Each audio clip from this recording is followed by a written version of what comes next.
4 দিনের রাষ্ট্রীয় সফরে ২৬ মার্চ চীন যাচ্ছেন অন্তর্বর্তী সরকারের প্রধান উপদেষ্টা doctor Muhammad Yunus.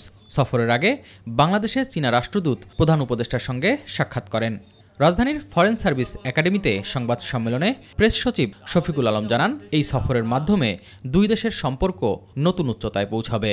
President Xi জিনপিংয়ের সাথে 28 তারিখে সেখানে আমাদের সাথে চায়নার যে ধরনের যতগুলো ইস্যু আছে সবই এটা নিয়ে আলাপ হবে। এন্টার গেমিউট অফ দি ইস্যুস সবগুলো আলাপ হবে এবং তার মধ্যেও আমরা বলতে পারি যে স্যার যেটা বলেছেন যে মূল ফোকাসটা হবে যে চায়নার কাছে চাইনিজ বড় সিইওদের সাথে মিশা, চায়নার সাথে মানে বাংলাদেশকে ইন্ডাস্ট্রিয়ালাইজেশনের জন্য, বাংলাদেশে ম্যানুফ্যাকচারিং এর জন্য একটা বড় হাব তৈরি করার জন্য চায়নার সাথে সেই ধরনের আমরা একটা আমাদের সম্পর্কটা একটা নতুন উচ্চতায় নিতে চাই।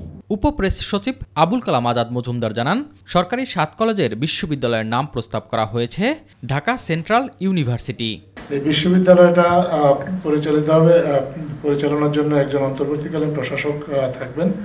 এই অন্তর্বর্তীকালীন প্রশাসক হবেন এই 7টা যে কলেজ, সেই কলেজেরই প্রিন্সিপালদের কোনো একজন, এবং ইতিমধ্যে বিশ্ববিদ্যালয় মঞ্জুরি কমিশন এই 7 জন প্রিন্সিপালেরই সাক্ষাৎকার নিয়েছেন এবং তাদের মধ্য থেকে একজনকে মনোনীত করবেন বিশ্ববিদ্যালয়ের অন্তর্বর্তীকালীন প্রশাসক হিসেবে। যিনি প্রশাসক হিসেবে মনোনীত হবেন আপাতত তার কলেজটাই হবে এই বিশ্ববিদ্যালয়ের হেডকোয়ার্টার্স। দেশের আইন শৃঙ্খলা পরিস্থিতির বিষয়ে সারা দেশের পুলিশ কর্মকর্তাদের সাথে প্রধান উপদেষ্টা সোমবার বিশেষ সভা করবেন বলেও জানান তিনি। 127 জন কর্মকর্তা আগামীকাল এই বিশেষ মিটিংয়ে, বিশেষ সভায় প্রধান উপদেষ্টার কার্যালয়ে প্রধান উপদেষ্টার সাথে বৈঠক করবেন, যেখানে প্রধান উপদেষ্টা আইন শৃঙ্খলা বিষয়ে সরকারের যে দিক নির্দেশনা সেগুলো পুলিশ অফিসারদেরকে জানাবেন এবং মাঠ পর্যায়ে তাদের অভিজ্ঞতাও শুনবেন। উপপ্রেস সচিব জানান, এই সভায় পুলিশকে কিছু দিক নির্দেশনা দেবেন প্রধান উপদেষ্টা। এটা একটা বিশেষ সভা পুলিশের পক্ষ থেকে আমাদেরকে জানানো হয়েছে। এর আগে অতীতে কখনো এই ধরনের সভা হয় নাই। এস এম আরিফ, মাই টিভি, ঢাকা।